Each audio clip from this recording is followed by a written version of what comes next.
Yeah, this is exactly what I'm talking about.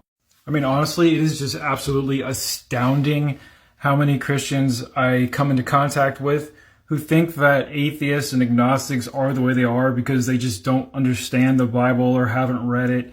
And they just think it's all fairy tales because they don't know God and never really experienced God. But personally, I've come to realize that the Christians that make these kind of arguments are predominantly new to apologetics, in my opinion, because pretty much any Christian who really takes apologetics seriously for a long period of time will come to realize that the atheists and the agnostics and the ex-Christians know very, very well the scriptures, the context, the history, etc.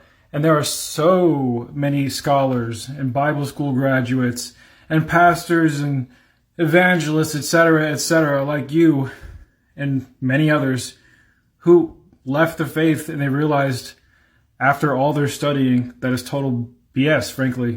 I mean, I literally get comments like this from scholars, from PhDs, and from pastors, youth pastors, all kinds of people who have been involved in the church for a very long time and very highly educated in biblical studies, ancient history, and things like that. I get these kind of comments all the time from them saying, yes, thank you for doing what you're doing. So true, spot on. You get the point, right? The more you know about the history and context of how the Bible was built, where the biblical ideas and concepts came from, and of course who the people were that were involved in the development of the Bible through the years, it becomes pretty obvious that it's all fake. I mean, that and just some basic rationality.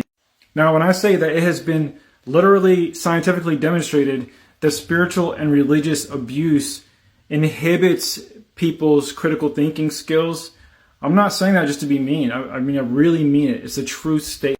And that's why we often end up in these illogical loops of conversation with people who really don't understand what they're talking about, but they really, really, really fully believe it in their heart, and so they have this emotional connection. And that's really what bridges the psychological connection. That and, like, depending on who you are and how you got involved with it, many people get into Christianity when they hit rock bottom, when they have existential crises, or they're raised in it. And so they think that's the place they should turn to when they have issues, etc., etc.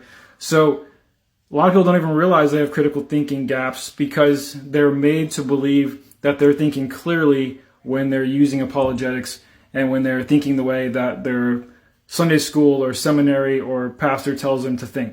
If God gave us logic, we should use it. That's all I'm saying.